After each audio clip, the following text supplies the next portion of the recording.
All right, it's 6 o'clock. We'll go ahead and call our town hall meeting tonight. I want to welcome you to the Oconee County Board of Commissioners virtual town hall meeting. Today is Tuesday, April the 21st. Social distancing protocols are active and we are limiting the number of people in the room to 10. I do want to say the Oconee County Board of Commissioners is deeply saddened by the loss of Sergeant Carter Brink of the Oconee County Sheriff's Office. I want to thank everyone that was able to show your support for Carter's family this afternoon. And we ask you that you keep Carter's family in your prayers for the weeks coming ahead. Tonight we're here to discuss the SPLOST 2021 requested projects. So in just a moment, we'll turn it over to Justin, who will kind of go back over some of the projects that were presented. And then we'll open it up to public comments and questions and then conclude the meeting. Comments submitted via the website will be addressed first. Hopefully you're joining the meeting from your computer or smart device to participate. To comment or ask a question during the public comment portions of the meeting, please raise your hand, use the raise your hand feature in Zoom. From a computer, click on participant icon at the bottom of the screen and then click raise hand. From a mobile device, tap the raise hand button at the bottom of the screen. If you raise your hand prior to the public comment section being opened, it may cause issues with you being recognized. So once we open it up, you can select that item. All right, with that, we'll turn it over to Justin.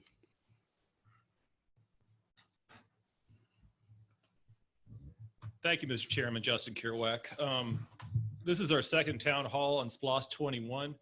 And so the previous one had a much more detailed presentation of the projects. I'd like to encourage everybody who has not seen it or wishes to have a refresher to visit our website.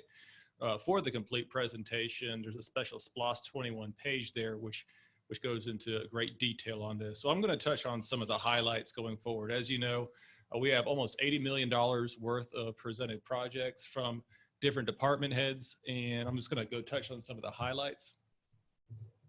So we talked about the general buckets or categories dealing with the SPLOST. So the first one is the Parks and Recreation. And under this,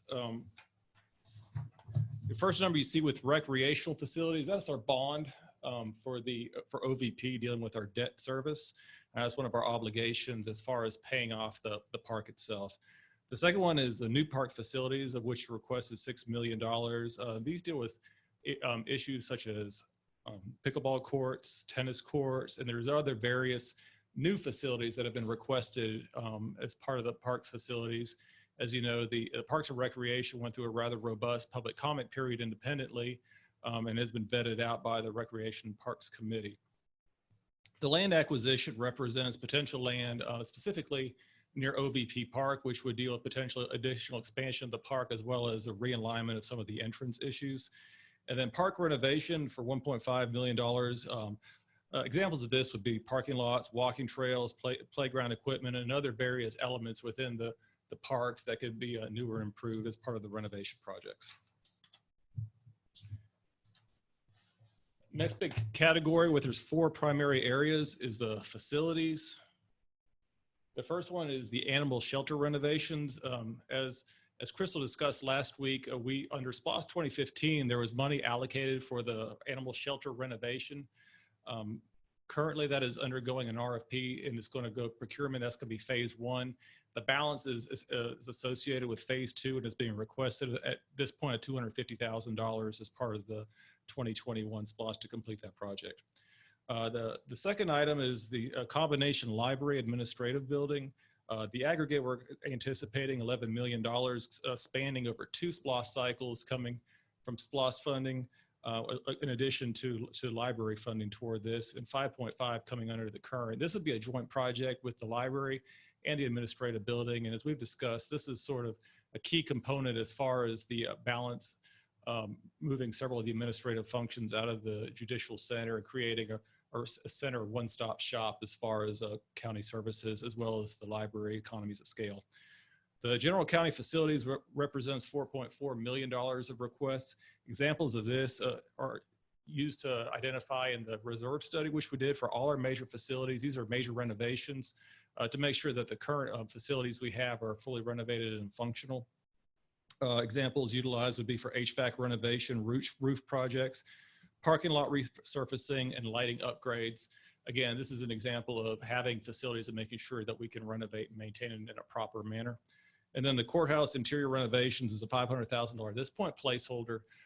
As the administrative functions leave the judicial center, this will allow some degree of renovations within the courthouse as we move it toward a full judicial center.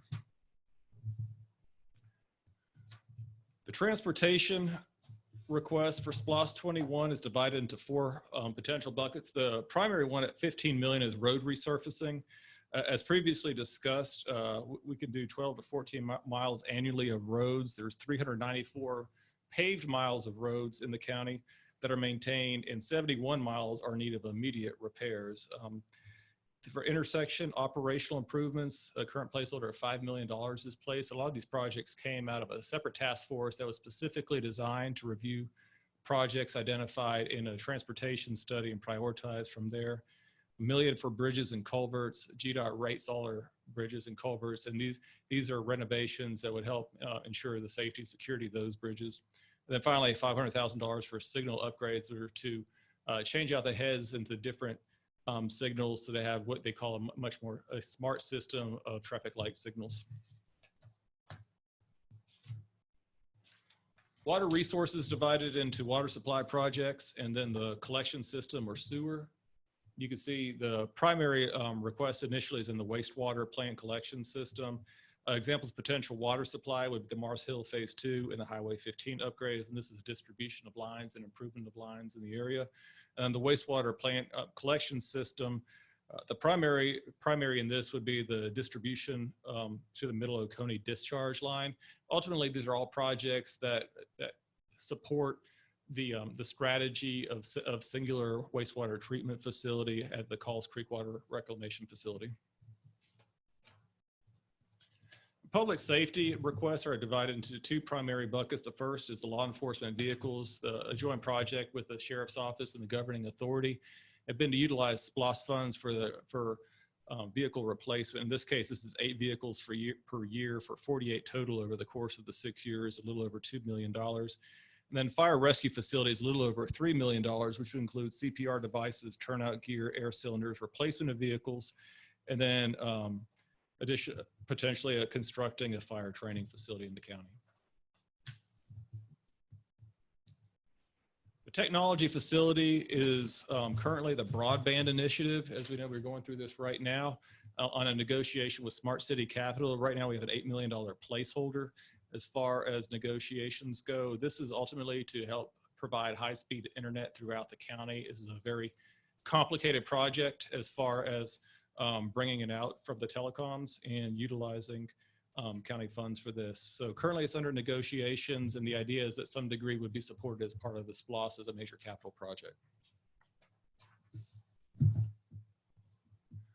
Farmland preservation has existed under previous SPLOST, and what this has allowed the county to do is to preserve farmland in perpetuity. And this is a partnership with land trusts and various state and federal organizations. And this helps preserve the rural character of the southern part of the area. It's been a very successful program to this point. At this point, $600,000 is slotted for a request. And finally, the final category is the historic scenic properties. Currently, there's a $100,000 placeholder for that. This existed in the 2009 and 2015 SPLOST programs. It has recently been programmed and prioritized for renovation of the historic structures found in the county, including in Heritage Park and the Eagle Tavern and a few of the other ones going forward. I'd be happy to answer any questions. Any questions from commissioners? No. No. Sir. All right, very good. We'll go ahead and open public comments this time. We do have one comment that was submitted via the website, and this is from Robert Fincher on Echo Trail. He says, we need money set aside for historic preservation and farmland protection in the amounts of $500,000 and $100,000 respectively. All right. Thank you, Robert, for that. Do we have any hands raised? No hands raised. Very good. Any comments from the? All right. Very good. Well, thank you very much for tuning in. We do want to hear from you. If you think we're missing a project that's not on the list, we'd love to hear what you think we need to be looking at. And also, if you'd like to offer your support for any of the projects that have been mentioned, we'd love to hear that as well. If there are no further questions or comments, we'll go ahead and end the town hall meeting at this time. Thank you.